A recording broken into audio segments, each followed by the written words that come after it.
Today we're going to be talking about adding 3 or more digits together. When we add 3 or more digits together, it does not matter the order we go in. Like you learned in first grade, if we have 1 plus 5 or 5 plus 1, we get 6 both times. It's the same thing when we add more than 2 numbers together. We can go in any order you want. We just need to make sure that we remember to do all the numbers. Some people like to look for patterns, see if you can get to tens, or if you notice doubles. Some people like to start with the biggest number, or you can just go from the top to bottom. It really doesn't matter which way you choose, just as long as you make sure you do all the numbers, you'll be good.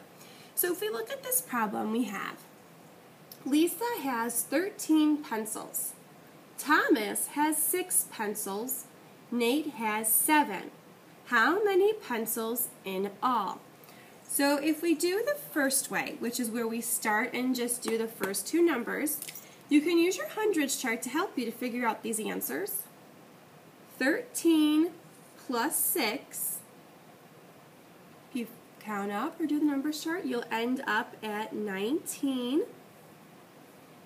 Keep your finger at 19 and now add 7 more. You should have ended up at 26. Okay, that's the first way. The next way is to add the biggest numbers first. So if you look at this problem, you will see that 13 and 7 are your biggest numbers. So 13 plus 7 is also a product of your tens equals 20.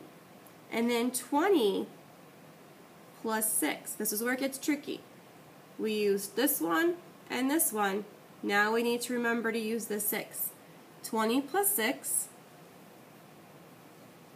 equals 26. The third way is if you notice the pattern of your doubles. If we do 6 plus 7, and you figure that one out, 7, you get 13. So if we do 13 plus 13 is the double, you will end up with 26. So, as you can see, we did this problem 3 different ways. Our orders changed each time, but we ended with 26. So it doesn't matter the order you go in. Let's practice a couple more together now.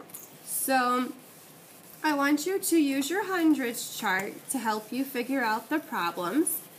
The next problem we're going to do is 6 plus 5 plus 14. Like I said, I like to go in order. Now I noticed that 14 is the biggest number here. So that would be the easiest spot to start.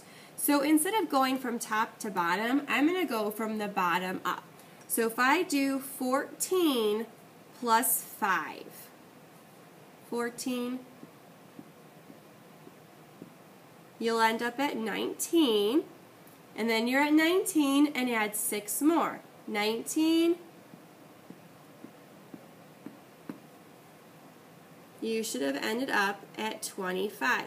So if you notice what I did too, I didn't have my hundreds chart out, so I used the touch points to help me count up.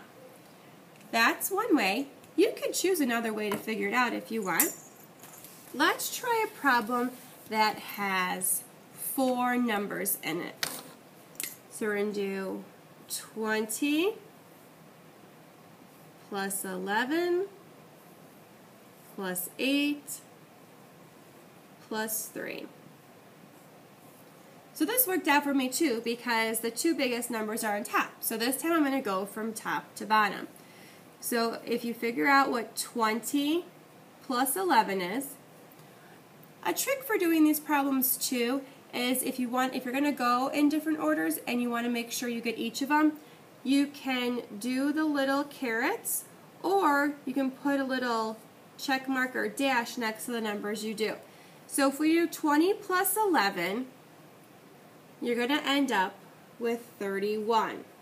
Now, 31 plus 8.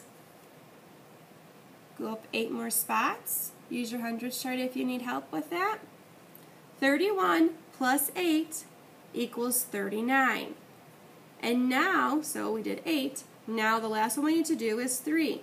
So we have 39 plus 3 more. Use your hundredths chart, touch points, fingers, 39, 40, 41, 42. If you wanted to do the 2 smaller numbers and then add 3 big numbers together, you can do that. You can go, like I said, in any order you want. Just make sure that you add all of the numbers together. Now this is how we add 3 or more digits. I hope you have a great day. Bye.